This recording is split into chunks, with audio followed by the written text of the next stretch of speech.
The first hour here. I'm already trying to formulate an introduction for that first hour. So hopefully human beings can consider what's being said here without being insulted or their mind closing, because that's a shame when that happens. Anyhow, welcome back, Kurt. Hey, I love the first hour. I love the way you guys think, and I'll try to simplify. I have some ideas that might help. An idea is a powerful thing. Let's see if we can bring some to bear that will matter. And let's be perfectly clear one last time before we get into this. We've all been convinced that these systems, that we need car insurance, that these laws bind us, that the Pope has authority. We made those choices free will. The truth of it is that if you went to some Aboriginal society that was mostly unaffected by these things, they wouldn't recognize any of it. You know why? Because nature is all there is, and that's where the truths reside. Jason and I proved this outright in the Myth series. The Greeks were not the first human beings. They're not even named properly. They were probably Hellenistic or some other thing. Point being, it's as far back as we can see apparently right now, and they were the first people to make the stories up that proved nature had said these things are true. They're called archetypes, kind of. Some of them are not necessarily directly from nature, but they absolutely reflect what happens to a human being. These things are all based in inarguable truths that come from the natural world. A human being cannot make up a truth. It can only recognize a truth that's been here forever. With that, where would you like to start, Kirk? Number one is my mother was Greek. I'm half Greek. Yeah, there you go. And but here's the thing. My favorite statement is the truth is. That's it. That's the end of it. Because we don't get to argue about it. When that hammer hits your thumb, it's going to create a pain for you, me, and everybody else on this earth. I don't care if somebody says, but Kurt, the hammer is nothing but molecules or electrons or this or that. It's a hologram. No, in the realm that we exist, it's substance, it's solid, and it hurts. That's the truth of the matter. And a provable measure for other things that people get confused with. The moment you get involved in politics, arguments ensue. What did we just say? The moment a thing becomes arguable, it is no longer true. When that hammer hits your thumb, it's inarguable. It hurts. No one can tell you any different. That is a truth of the natural world. Get involved in politics, get involved in lawyers, get involved in corporations. Everything is suddenly arguable, proving the non-existence of it all. It's a frame of mind. It's nothing more. It's something you've been convinced exists that does not. So here we go. The three of us.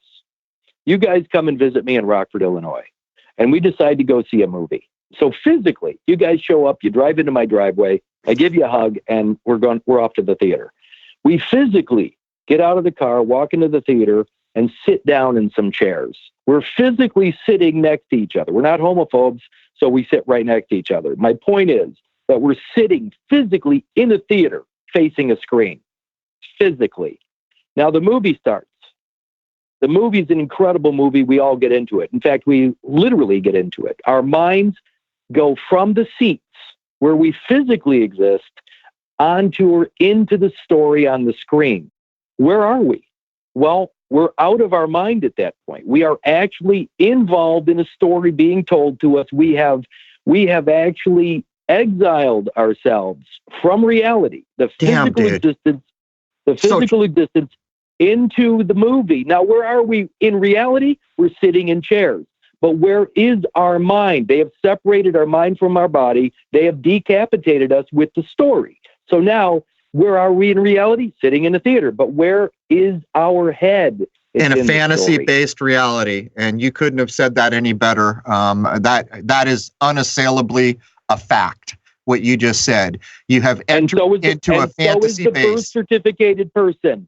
The birth-certificated fiction or narrative is the screen that we believe is our life. The reality is our life began 9 months earlier, and it's biologically evidentiary.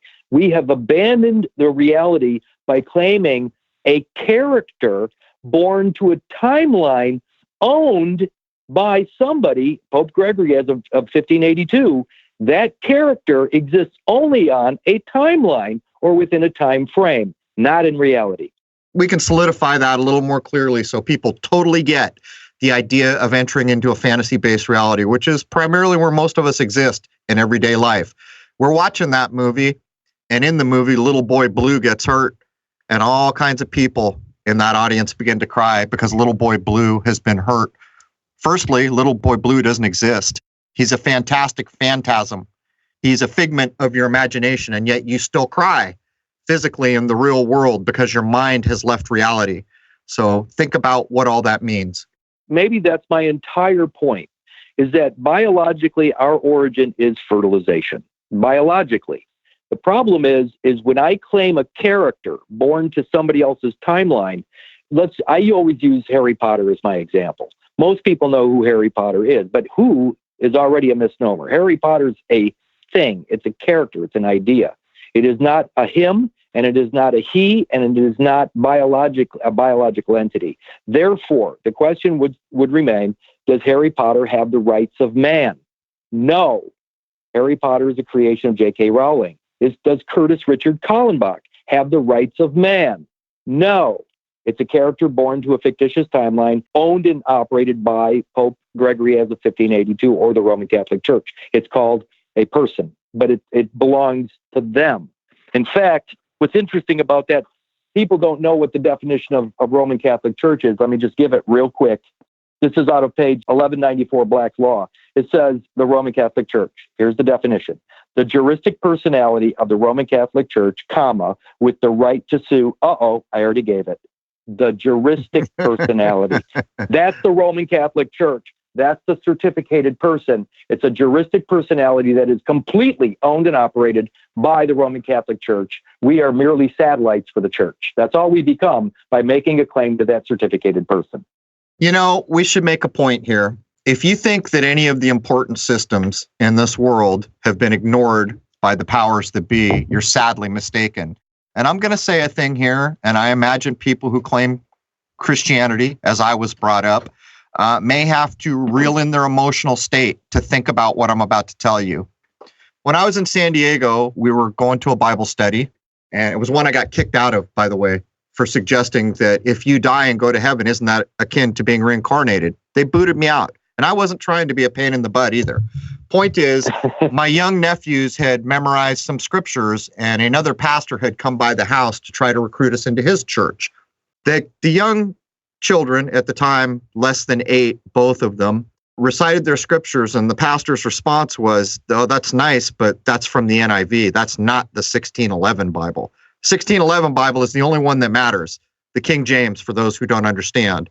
When the 1611 Bible is cited, we're talking about the King James. That was rewritten by a king. In all the podcasts we have written, we have pointed out the people who are a thorn in our damn side, and it always comes back to the blue bloods, to the Vatican, to the specials of the world. Do you understand what is held right in the name? 1611, it's the Marty McFly 911 in code. Do you think it is possible that the rewrite of that Bible was not chosen for its date? If you do, you are sadly mistaken and need to go watch Back to the Future 1 when Marty McFly comes up to the Twin Pines and proves outright that 1611 is a way to hide an inverted 9 to do a 911 encode, where he later comes back to the single Pine Mall after the New World 1 Trade Center is put up. So don't get confused by what we're saying here. Your religious tradition is your own, but you damn well better understand that all the books we hold and all the writings we hold have been here quite a while, and the power centers in this world are in control or responsible for many of them. That Back to the Future thing is so amazing because people ask me what they need to do. I always tell them up front, you can't do anything from this position. The only place you can fix this is at the beginning. In other words, you got to go all the way back to your true origin, make the claim, so you now have a legitimate claim upon the entirety of your life. If you start to try to do anything from the birth certificate on, you're already out. You're already gone. I love the idea. From this position. I love the idea of this. I love the idea of this. And by the way, when I did a World of Dinosaurs show in South Korea, which is when I discovered that the South Koreans had an extra 9 months that I didn't. And I have been thinking about that ever since. It goes to show you that somewhere deep inside, there's an actual living man trying to get out. This is so fun for me. and no offense to people that I've spoken to in the past on other podcasts and what have you. This is fun for me because it's easy with you guys. Listen to this is the medical definition of delivery. And when I say delivery, I'm talking about in a hospital or anywhere else, a medical definition of delivery. Now think about this. This is it. It says the expulsion or extraction of a fetus and its membranes.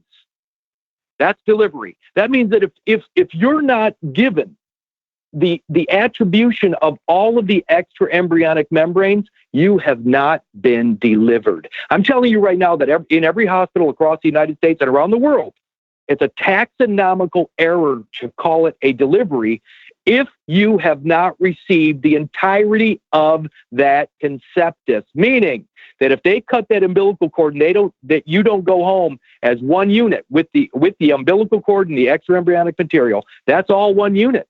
If they cut that cord, it's a partial birth or an incomplete delivery. It's actually malpractice.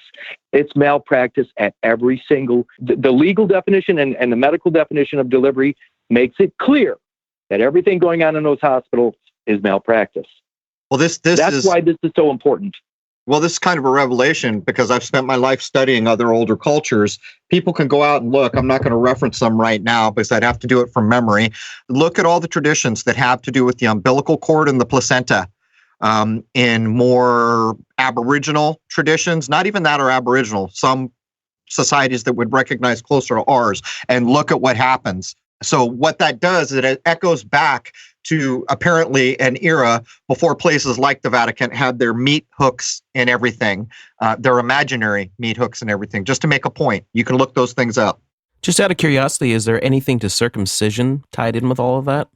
I think think about that. If all of your biological material is your property, all of it, I'm talking about from umbilical all the way to the extra embryonic, including the material over the penis, which is what's being ripped off.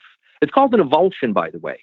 When they take that material, whether it's cutting the umbilical or skinning your penis, it's called an avulsion. It's a separation of you from the rest of you.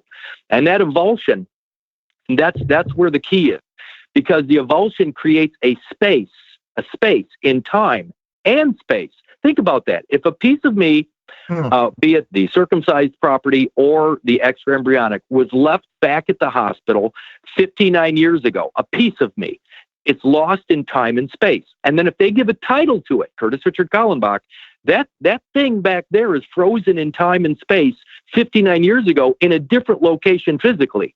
I'm in two places at once, am I not?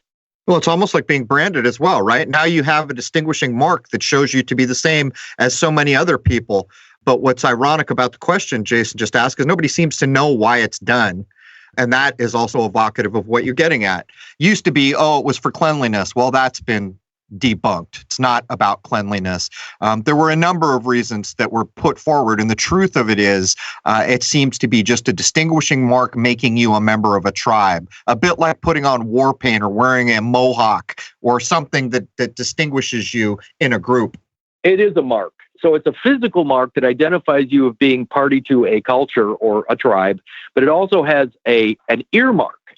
When I say earmark, I mean it's something that if somebody said, and you asked me a full name today, but if somebody says, what's your full name? They're asking for an earmark, meaning that I've identified with the sound of Curtis Richard Kallenbach. That's an earmark. It doesn't have to be a physical mark on my ear or an earring or anything like that. It's a mental tag. In other words, they planted a seed in my brain. It's an implant that I will respond to. It's an earmark. Curtis Richard Kallenbach. And I turn my head, that's an earmark. So I have a physical mark identifying that I have been circumcised, but I also have an earmark called Curtis Richard Kallenbach that I've been B.F. Skinnered, meaning that I have now a response to this nonsense. Here's what's interesting is there's so much biology involved in this. People don't know that it's been going on forever. You got the circumcised property. You have the extra embryonic material. You have the amnion, which is known as the Lamb of God. You have the caul, C-A-U-L, which is a membrane or a piece of skin usually found over the head. It's called helmet head or a persona or a mask. That's the caul. But what's funny about all this biology, it's been around forever. And in David Copperfield, Charles Dickens' book, David Copperfield, written in 1850, I'm going to read something out of this so people understand what's being sold on the market. What's being sold out there is a piece of you. This is verbatim, by the way. Let me get through this. It says, I was born with a caul. In other words, a membrane, a mask, some biological material over the baby's head. I was born with a caul, which was advertised for sale in the newspapers at the low price of 15 guineas. Whether seagoing people were short of money about that time or were short of faith and preferred cork jackets, I don't know. All I know is that there was but one solitary bidding, and that was from an attorney connected with the bill-broking business who offered £2 in cash and the balance in sherry, but declined to be guaranteed from drowning on any higher bargain. I don't have to go any further. What I'm getting at is that in seagoing people, when a baby's born with a caul, it looks like he's wearing a helmet. And inside that helmet is the amniotic fluid, which looks like he can breathe underwater. I mean, think about that. People that made their living on the water now have some kind of a talisman that allows them to believe that they can breathe underwater or survive drowning. So that's what the caul was sold as. It was sold as a talisman against drowning. This crap goes on all the way back. So it's not just the caul, it's not just the amnion, it's not just the circumcision property. It's everywhere and all the time. The fact is none of it's true. It's all belief. It's just all belief. Everything is belief. Everything in this world is belief. And currently, the importance of an episode like we're delivering here can never be understated, because the one thing that has allowed this to happen is your loss of freedom of choice, which you have given away freely, sometimes because you didn't know any better, often. And the other thing is common sense doesn't exist within you anymore because you've forgotten that the sky is blue, that you've forgotten that it's a bird that sings in the tree. These things are inarguable. And you've also forgotten that the moment a thing becomes arguable, it's no longer true. And these are critical ideas to keep in mind. And damn, man, you pull up a book like it's like the episode we did recently on the Ennead. How many people out there understand the Ennead is held up as the apex of Western literature? How many people out there have ever read it? 64,000 unique words. You just heard a passage from Kurt from a book written in the 1800s that most people with a classic education would have been exposed to. But the further down the line we get, the traces, the inklings, the opportunities to learn and understand what's going on are being denied us. But you see, the argument being proffered in return is these stupid monkeys aren't even really human beings, because if they were children of God, they would not allow this to happen. And whether you want to accept that argument or not, that's basically the leverage being put forward.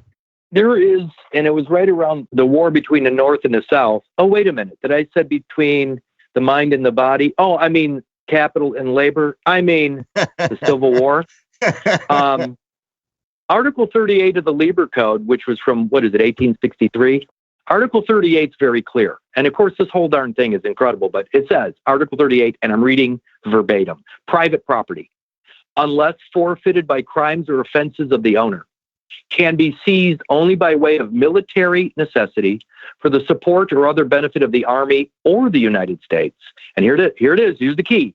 If the owner has not fled, the commanding officer will cause receipts to be given, which may serve the spoliated owner to obtain indemnity. If the owner has not fled, I'm here to say that if you don't remember or don't admit to the first 9 months in the womb, you fled. You fled your ground. And by fleeing from reality, you're not able to obtain indemnity. You can't do it if you don't stand your ground. Your ground or foundation is your biology. Again, a spirit without a body is a ghost, and a body without a spirit is a cadaver. You can't have it both ways. You got to be holistic or whole in your existence. And if you flee, Kurt, this is a spiritual war. No, it's not. It's a holistic war. The North can never be separated from the South. The mind can never be separated from the body.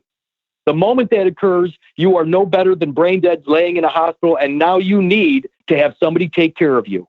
That's what we're arguing here. We're arguing over the sanity of man. And the moment you lose your sanity, you lose your capacity to speak, and somebody will speak for you. Yeah, man, I That's feel like just the Lieber Code.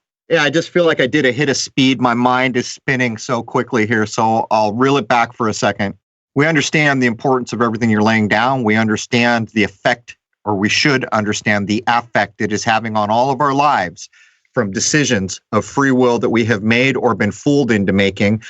Is any of this morally defensible, Kurt, at the highest court, which is not a court with a judge? Is any of it morally defensible? In my world, absolutely not.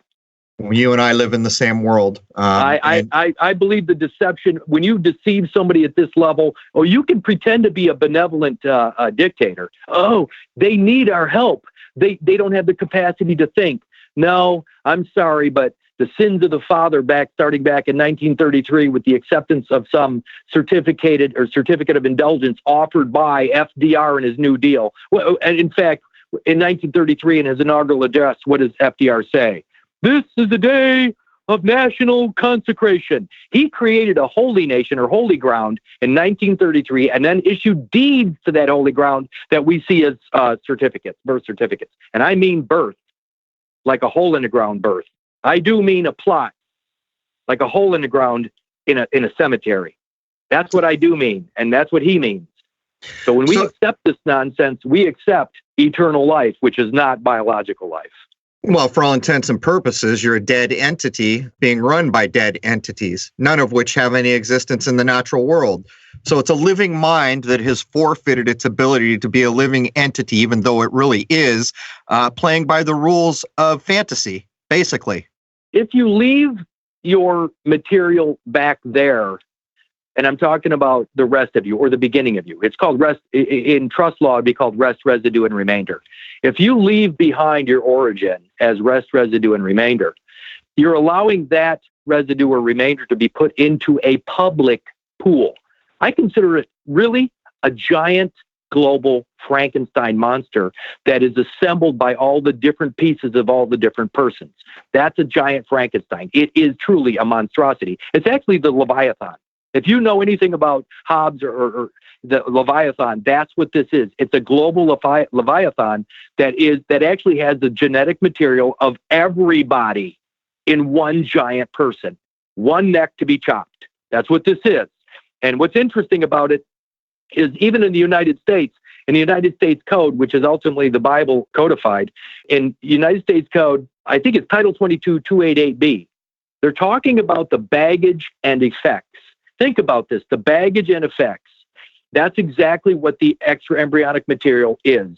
It's your baggage. It's you arriving to the new world with baggage. The bag, the body bag that you were in, it's the extra embryonic material. But it says this, and again, I'm paraphrasing. It says the baggage and effects, when imported in connection with the arrival of the owner, is free of customs duties and free of internal revenue taxes imposed upon or by reason of importation. Think about this. It says the baggage and effects arriving or imported in connection with the arrival of the owner. That's baby is the owner. The in connection with is the umbilical cord, and the baggage and effects is the extra embryonic material. It's one unit. And if all of that shows up in the hospital at one time, uncut, it's allowed into the United States as godly. But the moment they cut that umbilical cord, they separate you from your baggage and effects, and now that stuff goes into the trust, the In God We Trust, as lost or unclaimed material, unclaimed baggage. How they're keeping. It's the Federal Reserve System. That's the Federal Reserve is the baggage and effects. Well, this has an implication then. So if we are to follow that that's all logically correct, and then we accept that it's probably happening in the world, that would imply that there are people who are not subject to what we were subject to, the special families, the owners of things like the Federal Reserve, those bloodlines that can track it back 27 generations or whatever. That must be the case, right? Should we also mention what the United States actually is and when that may have changed? Well, no, it never has. That's why learning Public Law 107-293, when you learn that they're saying from the beginning the United States has always been this. What we've done is we've abandoned God, and we've been exiled from the United States. In fact, I'm here to say that everybody listening to this call right now, none of us, and I include myself, we never reached the shore. We've always been in exile or under a quarantine law because we've been considered defective, not whole. The moment you become whole is the moment you're allowed into the United States. And now the Constitution, which is commercial, and the Bill of Rights applies to you. Until you're whole, none of that stuff applies, and you don't have the advantages of those that it does apply to. So yeah, there's absolutely people that when they arrive, all the paperwork's done for them. That's why when Bill Clinton says in the 90s, it depends on what the definition of is. I mean, he's saying right there and then that if you don't know reality, if you're not connected to reality, you will be subject to the fiction, the narrative. The moment a thing becomes arguable, it's untrue. To put a further point, think about a pope getting his papacy. What's the first thing he gets to do? He gives himself a new name, doesn't he? Yeah, that's called, I mean, even the word christening is to be given a new name, which means it's not yours. Right. It's pretend. It's also it's an assumed name. Well, we should offer. You get to put on a false front. We should offer context.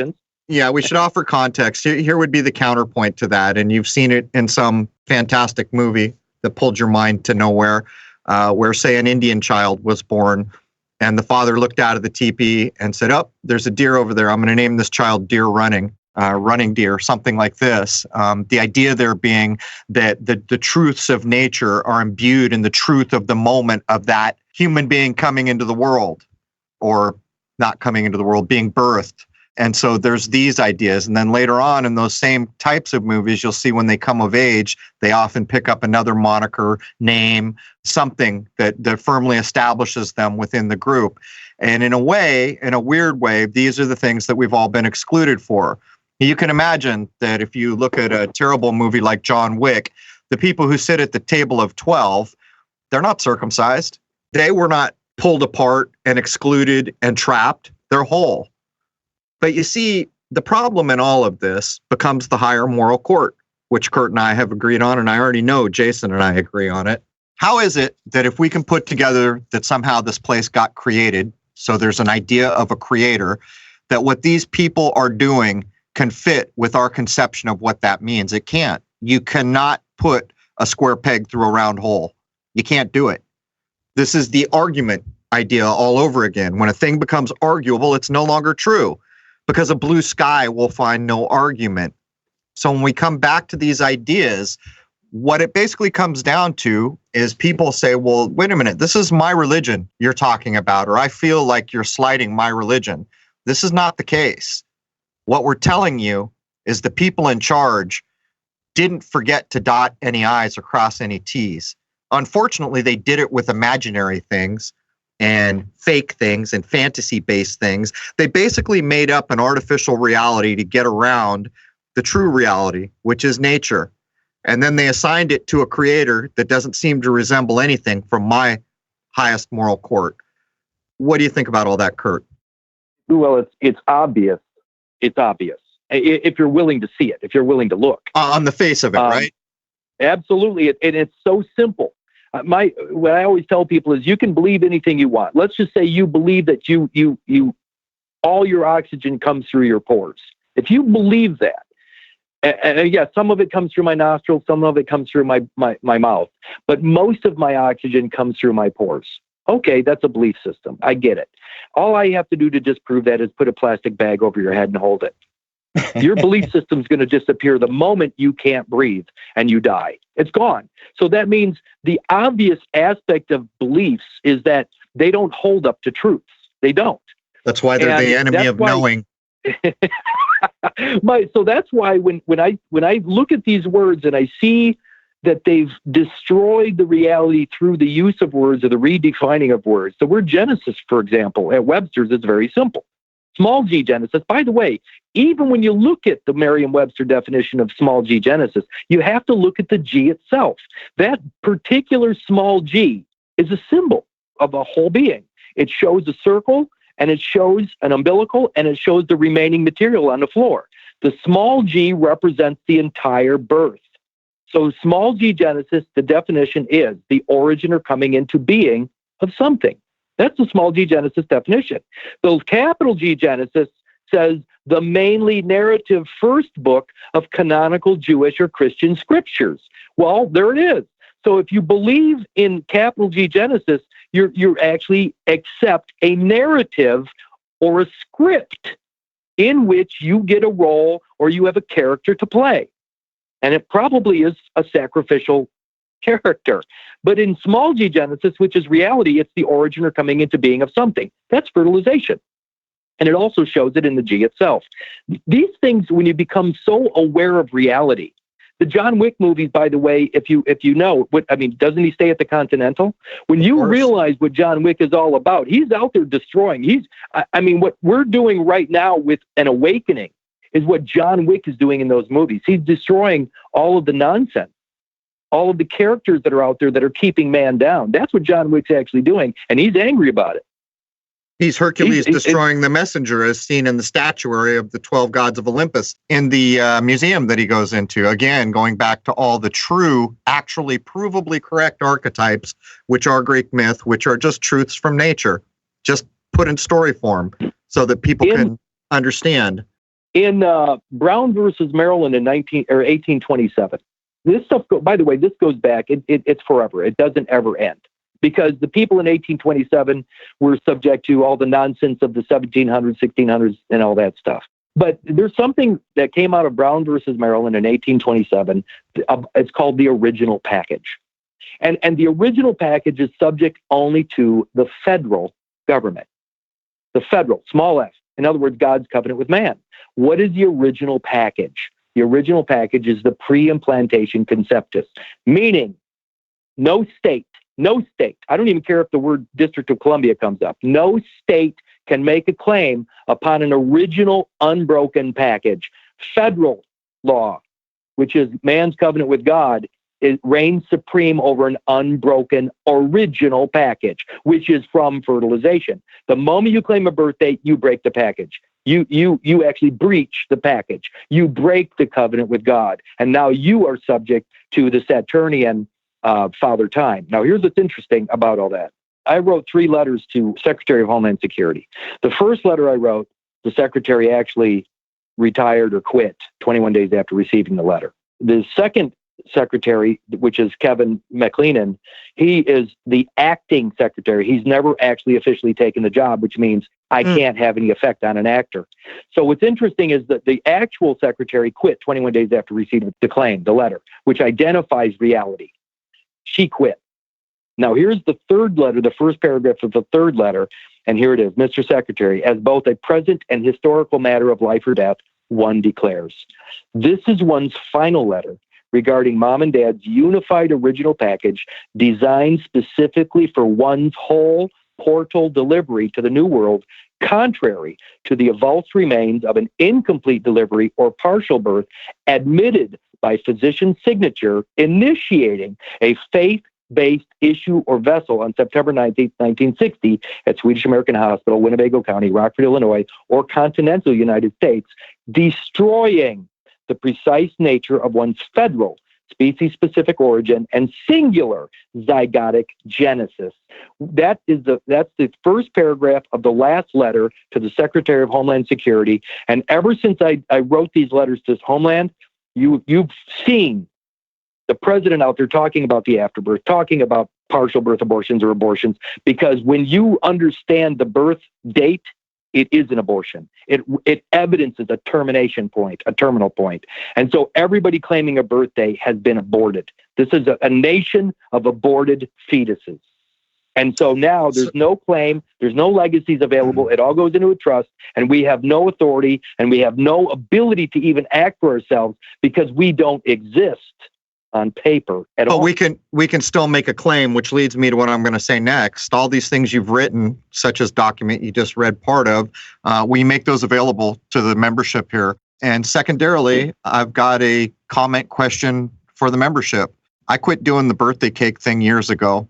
I quit recognizing. Matter of fact, People often ask me how old I am, and the only reason I remember it now is because I remember I'm 10 years older than Jason, ignoring 9 months that should not be ignored. And so I'll ask you all, will you light that birthday cake? It's the moon. It's emblematic of the moon. You even heard the Greek definition of the word cake as placenta or placentia.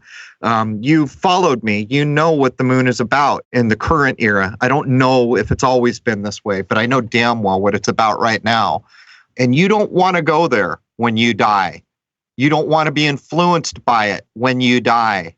And I haven't said these things outright for reasons, because these are heavy. I don't want to be responsible for a mistake in saying things like this, but I know it to my core at this point. So I will ask, will you put a candle for every year of your child's birth, supposed birth, and then snuff it out with the lights out ever again? Will you do these things? At some point, we have to do things differently to get a different result. And for the people out there that would be considering, will I do this for my child? You've got a child. You're going to leave this world in a state that that child will have to deal with. These are big ideas. And when I see ideas like Kurt is putting forward about a letter sent and just the poetry and the verbiage of that letter, I'll ask one more time, will you make these documents available to membership? Absolutely. What I'll do is, I don't know how you're going to do it on your end, but you're going to have access to my pCloud link. And everything I've done for the last X number of years is up there, including these documents. The letters in their entirety. I don't black out anything because people need. But I am going to say this: you can use them, but you better be able to defend them. Meaning, you better go back into those audios. I got 500 hours of audios that explain these things down to the nth degree. You will understand them if you invest the time in learning them. I know each word was selected specifically to bring about a result. Let me make it a very important observation here. Since I've been running this podcast, I'm aware of at least a handful of people who refuse to let their newborn get a birth certificate directly related to the things we've covered here. There's 5 human beings in this world without a birth certificate. That's a big damn deal if you think about it. So when you understand what Kurt said, if you educate yourself about what's been laid down here, you attempt to rip holes in it and find you cannot, and then you further examine and find value and decide to do something with this. Anyone out there who is a young adult right now, who may have a child in the future, do you get what I'm suggesting? Do you see the possibilities in all this? It could be that everyone listening to this that was born as I was under a birth certificate may be here for the duration, stuck in the situation we are. Maybe not. We can sure as hell try. We can exert ourselves, but big ideas like this don't go away overnight. But when you consider that most of us are here because we were trapped because we were too young to know any better. We were trapped because the bear trap was too well hidden. It couldn't possibly be detected. We were trapped because arbitrary dates like the age of consent were set, which is an arbitrary mark in the sand that says you've consented at this point. But that new child that does not get a birth certificate, that is delivered intact, these kinds of ideas, that can change the future. What would you say? I don't know what Kurt has had experience-wise with other audiences he has attended, but I think he'll be pleasantly surprised with the conversations he may get if he does come to the forum. I think so. That being said, perhaps we should be discussing solutions in the time we have remaining. Is there anything one can do to reclaim oneself as oneself truly should be?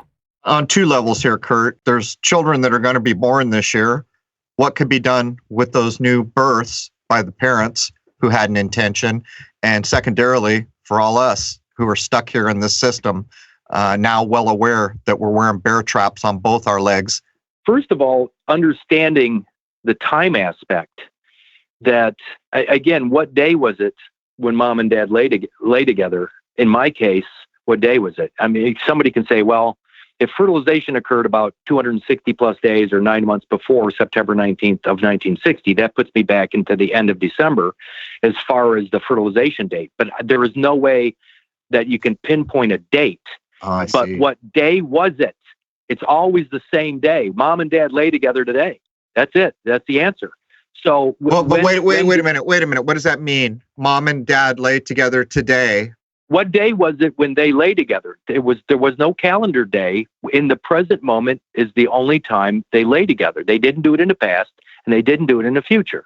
Meaning for them, in that moment, it was today, which is the only place life exists. It I doesn't see. exist in the Okay, past. so it's a bit like saying it was a day within the acceptable year of the Lord. It's an idea like that, and as you began to describe it, I understood fully the validity of what you're getting at. And when you understand alpha to omega, every day is today. Seize the day, carpe diem. Every day is today. Meaning mom and dad lay together. They deposited their materials. The materials were assembled by an act of creation. What day was that? It was today. The zygote was created what day? It was today. 9 months after that moment, what day was it? It was today. What day is it right now? It's today. You understand the logic behind that, people listening. Yesterday doesn't exist. It's a fantasy. It's a phantasm. Tomorrow doesn't exist. The only thing that exists is this second. And in the time it took me to describe this second, it too had already passed. So there is the nature-based proof of the truth of what Kurt is saying. And you don't see the squirrels out there. I mean, I'm in the Chicago area. So you think, I mean, I look out and see squirrels burying nuts. None of those squirrels have watches on their wrists. They don't care about time or calendar days because they only exist in the moment in nature, which is today. And the trees don't care what season it is. They just respond to the sky, the salio, the truth of the matter. That's all they do. Nature doesn't give a rip about our arbitrary dating system. It doesn't care at all. Now, here's the deal. The reason it's important to understand that there's only today, this is one answer. This is one way to get around Chronos or Father Time or Saturn, is understand that Saturn doesn't have a claim upon the present moment at all. Meaning that I went to a website just real quick, just for fun, to see how many days it's been since, I'm going to say, a representative position in time and space, meaning 9 months before September 19th, which was right around December 28th of 1959. So how many days, how many I ams have existed since the actual act of fertilization? About 21,834 days. That's how many days have existed since the assembly of the zygote. Pretty much. Probably. Yeah, but you had to use the word about. That doesn't become problematic. It does become problematic because I can nail it down by saying today. Okay, I'm with you. I can nail it today. I mean, what day was it? It was today. Was it the day before that? No. Or was it the day after that? No, it was always today. The reason that's important is because the only private time you have is off the record. That's your private time. Your private time is all the time in the womb and biological. That's nature. So your private time is natural. You could almost accomplish the same thing by answering that question by saying it was the day that the Creator was present. And that's today. That's right. With every inspiration, with every breath intake, that's life, and that's God, or whatever you call it. The point I'm trying to make is that they only have a claim upon a calendar day at any point. The fun thing about this is you can make any agreements. You can accept any agreement and just say, listen, man, any day but today. That's just for fun. So if you say, when can you show up here again? You know what? Any day but today will work for me. And then all of a sudden you realize that that's the only time you can ever appear is today. That's the only time you can appear. So if you negate their time frame or their Saturnian cult member, the only place you can do that is in the here and now or today. Your time is today.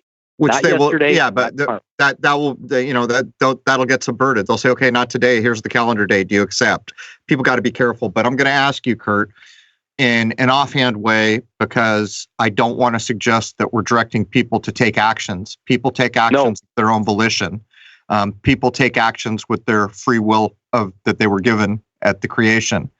If you had a child today, how would you go about that? What would you do differently than before all this went down, before you became aware of all the things you're aware of now? If you found out that you were going to have a child brought into a hospital tomorrow, what would you do differently? The only thing I know to do is to actually claim the birth. I would define birth. That's what I would do. I would say the certificate. Well, that's not really as dangerous as people think, because I said that the word fee also means the word feud. And when you understand the feudal courts, which is what we're dealing with, the arbitrary courts, they're fighting over the time in the womb is what we're fighting over. In other words, they're trying to correct what we have broken. That's what they're saying they're doing. In their benevolence, they're putting Humpty and Dumpty back together for God. But there's something weird about the feudal courts is it says all the incidents of the feudal system come to be regarded in a commercial spirit as property. That birth certificate evidences a spiritual property. And biblically, it falls under what most people would know as Isaiah 9:6, King James Version. It says, "For unto us a child is born, unto us a son is given, and the government shall be upon his shoulder, and his name shall be called Wonderful, Counselor, the Mighty God, the Everlasting Father, the Prince of Peace." In other words, what they gave us, the separation of the north from the south, the head from the tails, from the mind from the body, the mind is the government. They're saying that if we lose our mind to the story, the fiction, we're not able to self-govern. But when we understand our connection to God, we are self-governing. So again, what we have to do is make it clear that we understand the term birth to mean origin. And that origin is fertilization. And that's it. That when you get back to that point, then Public Law 107-293 is in your favor, again, with Thomas Jefferson, again, where he says, God who gave us life gave us liberty. You don't have liberty unless you have or know your godly origin. There is no liberty available in this country if you don't understand reality. The deists that created this place were deists. They were not religious guys. They were deists. And I'm not going to argue with people about the fact that they may have been part of some other have a hidden agenda. All they're saying is that either you know reality or you don't. Either you subject yourself to reality or you don't. And if you don't, you will pay the price. This is actually another poke in the eye you've gotten from the entertainment that goes in and holds your mind in a fantasy-based reality. Avatar, at its time, the biggest movie in the world. We will see, Jake Sully, if your insanity can be cured. There, the Na'vi are truly the human beings. They're unaffected by the things that are not real, as proven by nature. And yet, Jake Sully is the insane person coming from this corporate place after the unobtainium. These ideas are not lost, even in the things that are made to hold your mind, which is what entertainment is, which is what your television is, which is what your iPod is, which is what your music is, which is what every damn book you have ever picked up is. And there are grades of value in all these things until you get to the movies. I can't find a grade of value for you there. We'll just call it entertainment. So I know in our preliminary conversation, we did have a chat about how a lot of things people think are wrong. I think what you might be referring to is what's commonly known as patriot mythology. Is there anything you want to dispel for everyone that you feel is really important to understand? Yeah, I think it's pretty easy, though, and it's reality-based, or the foundation has to be reality. When people are screaming about a constitution, they don't realize that the paper constitution, the XY axis, flat surface constitution, is for flat surface persons. In other words, the paper constitution of 1789, it's not for the living being. But when you get back to the living being, you now have what's known as the Bill of Rights, protecting you from the commercial aspect of the paper constitution. So when you know that your constitution is biological, when you know you're constituted, when your constituency are trillions of cells, instead of you being a constituent or a piece of the larger machine subject to a paper constitution, when you know the truth of the matter is biological, then you subject yourself to God. And now, as a man, remember the species of man is created through the zygote? Well, now you've made it back to the species known as man, and man has rights, unalienable rights. All the patriot crap, unalienable, and all the liens, all that crap, I started there 10 years ago. It's a crock. If you just focus on one thing, reality, it will save you. Reality will actually extricate you from this self-induced exile from reality. It's a bit interesting to consider. If I'm not mistaken, the Constitution's written on skin, isn't it? Well, again, skin or parchment or what's known as a folio. Again, people don't understand that even if it's written on skin, so is ours. Do you realize that an heirloom, the ancient heirloom, what they would do when a baby came out, they would actually rub the baby's head onto a fabric, and so would deposit some of the birth material onto a piece of paper, which is an original portfolio, if you understand the terms. And then they would hand that to mom as an heirloom to the event of the arrival of this new baby. So she would have a piece of paper, a piece of fabric. I don't know, you might want to call it a shroud. and that particular piece of paper would have evidence of the original biological material smeared on it, and that's an heirloom. That's what they used to give mom. It's real and it's true. It's indisputably true because it's the natural, it's from nature. There's no lie in it. And they're still doing it. The old footprint on a piece of paper is an heirloom that mother then gives up or lets the state have. And so our heirloom, the heirloom from the mother, has been abandoned by the mother, and the state picks it up as abandoned property. Now our heirloom, our existence, it's in the hands of another. So this stuff is really amazing when you get down to it, but it's all about reality versus. When you get to reality, then you have reality on your side. And by the way, what is actually is. It's indisputable and unarguable. That's right. And it backs up everything we've talked about here. The power behind it is belief. This is why belief is the enemy of knowing. This is why belief is the enemy of knowing was never a jibe at someone's religious tradition. These are spells. These are non-true things that your mind has been convinced it should accept as true, when there is no truth in them, basically. Kurt, we only have a few minutes left. Do you want to discuss where we go from here? Or maybe before we do that, give a current state of affairs as you see them and where you'd like to see them go, but where they may actually be heading. I think we got to be careful because it's that old adage, be careful for what you wish for. I don't think the people are actually ready to be free from this arbitrary system, because when they took the money away and they made it a merit-based system, there's nothing for us. There's nothing tangible. Now, a lot of people argue that there's a giant pool of money that should be distributed amongst all of us. And realistically, any profits made since 1933 are the people's profits. So yeah, but the best case scenario in my world is that we go back to zero. Meaning that if all the debits and all of the credits come together in one place, it's only going to amount to zero, isn't it? Meaning that if whatever you have right now, you will own, but you won't have any more coming in until you reestablish a new form of a new system. And so we got to be careful for what we wish for, because unless you know what's going on, you're going to end up with nothing because they took it all from you. So even if they balance the equation, it's going to only go to zero. There won't be any extra, because what is perceived as extra is only the futures or the promissory notes that amount to nothing. Once I take my promise away, there's nothing there for them to actually use in their system. Well, there's another side to this. You ever try to get a bone out of a pit bull's mouth? Because that's basically what we're talking about here. You're going to go tell the Pope that you're taking all his souls back? Hey, Pope, we're taking all your souls and spirits and bodies. We're going to give them back to their real owners, the living men and women. And the Pope's going to go, that's cool. You know what? I'll change my name from Alexander to That's Okay. There's the other side of the coin. Well, that's why this stuff, you got to be really careful. But in the end, you just have to know you're a chump. That's what you just have to recognize, is you've been duped.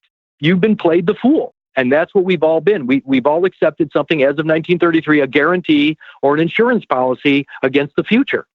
So that's what they did. They led everybody into an idea that they need help. And then everybody bought into it by accepting a certificate of indulgence called a birth certificate, which gives you an indemnity, an insurance policy. But with that policy comes the premium, and the premium is your present or your life. You have to sacrifice your life to have the premium enforced. That's the way this works. Well, let's make a point here. I wasn't there in 1933, so I'm not going to attempt to make a call on whether the bear trap was hidden well enough that the people then should have been able to see it or not. I'm guessing that in 33, they were a hell of a lot less programmed. As a matter of fact, I know from my Tavistock research that that's true, because the people of the greatest generation had not been exposed to television yet. Point is, from that point forward, yeah, we've been duped, but I would point out that all of us listening to this now, we walked into a woods with no reason to think it was anything more than trees and grass and flowers and squirrels. And we shouldn't have had any reason to consider that there were bear traps in there. So yes, we've been duped, but until the day I drop, it is morally reprehensible and indefensible in the highest court that there is between me and my maker. And I think that counts for something at the end of the day. And this also speaks to another idea, freedom of choice. When people are made to do things they don't want to do, people need to think about what's actually going on there. I've already made my decisions. I won't be made to do things that I don't think are correct or right, because I'd rather face the ultimate checkout than give up those things. And I think that's kind of what we're talking about. When you begin to think about what's the actual value of all that was gained. So the Pope wrote a canon and said, I own y'all. And by the way, all the things we haven't discovered, I own those two things too. What was he after? Was it just control? Was it just riches? He was already richer than anyone else could imagine ever being. It wasn't like there was ever a check so big he couldn't cover it times a million. So what was he actually after? There's more to this. There has to be more to this. I mean, what do you think, Kurt? That's like saying if you have all the money in the world, what else is there? And that's where he was at. But the reality is the Pope never claimed anything but the human creature. And Ignatius Loyola, the Jesuit, was only after the separation of the soul from the body, or the mind from the body, because that's what it really means. Soul means mind. So they made that happen in 1933 by us claiming a separation. And then in 1947, just so you know, there was a court case called Everson versus Board of Education. And that's where the Supreme Court made official a separation of church and state, or mind from body. And that was 1947. And then a new government was put in place to govern over those two separations. And it was the National Security Council. And the National Security Council is headed up by a chairman, and that chairman is also the President of the United States. So the government for the separation of church and state is the National Security Council, and that's the government. That's the government for all the unclaimed property. And that's why people will never see this, because it's been in place since 1947, and it is not political. It's godly. The one nation under God has one thing. I would end with this. Is the word is one nation. There's the Pledge of Allegiance. I pledge allegiance to the flag of the United States of America and to the republic for which it stands. And then he added this part, one nation under God, indivisible, with liberty and justice for all. The reason it's important to understand that it says indivisible. And here's the definition of indivisible: consisting of one whole, whose parts cannot be divided or treated individually. If you are claiming a first, middle, last, you're claiming the legal individual name. Individual is not accepted into the United States of America. If you're claiming an individual position, you're claiming to be broken or not whole. So again, it says one nation under God, indivisible, and the definition of indivisible does not accept an individual. And I know a lot of people out there that want to call themselves an individual don't understand that you cannot be separated from yourself. You can't be an individual within yourself. And that's what they're saying. You're either whole or you're not. If you're not whole, you're defective. If you're defective, you're not allowed in. You're going to be quarantined. And that's where we're all at, is we're not whole because we keep arguing that we're individuals, and we're not. All right. Well, I think we're about out of time here, man. My mind is spinning from this. And I'll add one other thought, since you brought up Loyola, for those who don't know, the founder of the Jesuit order. He came from the Basque region. Basque region is a special bunch of bloodlines, one of the highest occurrences of Rh negative blood. In other words, no rhesus macaque antigens, or whatever you want to call them. No connection to the supposed rhesus macaque monkey. But here's a funny thing. Jason and I, after we did the episodes that dealt with the Basque region, actually had a Basque person, it was an architect, if I remember correctly, Jason, contact us, and we talked to him on Skype. Matter of fact, did we end up doing an episode or not, Jason? We did not. Yeah, I don't think we did, and I think there were reasons for that. But the Basque people themselves consider that they came from a place called Atlantis. And when you begin to put all that together, there's this whole other bizarre thing about how important bloodlines probably were back in the day at some point. And let's also make the point before we get off the air here that Kurt was talking about feudal ideas. What do you got to have a feudal situation? You got to have royalty. Without it, there is no feudal system. But Jason, anything you want to add before we wrap up here? Kurt, I don't know if you really discussed too much in hour one. Do you want to actually talk about what it is you do? You put the information out there for free, but people can contact you and get assistance on understanding things for a fee. But do you want to talk about what it is you actually would do for them? Really, all I can do is get them to a point where it's so easily defended that if you were ever brought, let's say, before the Star Chamber and you were being grilled, you could easily defend the position of reality and not falter. Most people, because of their fears are, they're non-existent in reality. If you understand fertilization, it's game over. All you have to say is my origin is fertilization, and at that point you are outside the game. It's that simple, but most people need to understand how you get to that place. So again, I can leave all my breadcrumbs out there for everybody, but in reality, most people go, wow, this is so overwhelming. How do I get there? In a few hours, again, for a price. With a few hours of private time, I can pretty much eliminate or deprogram most people. And it's pretty easy for them at that point. Now, they can't go on and talk to anybody else because nobody else will believe them either. So that's the hard part, is realizing you're going to be alone most of the time in your ideas. You're going to be alone because nobody will let go of that birth certificated date. They believe it. Their fathers believed it. Their grandfathers believed it. It's a bunch of garbage. But you know what? Try to get past that birthday. Try to get past it. You can't do it. Happy birthday to you. You live in a zoo. I think that's about it, guys. Kurt, I want to thank you so much for coming on. And again, I want to urge you to send me an email with an email address and a username that you'd like me to use to set up a full membership account to crow777radio.com. So when episode 183 goes live, you can show up in the forum under the episode. I'm almost certain that this one's going to spark some conversations. That brings the second hour of episode 183 to a close.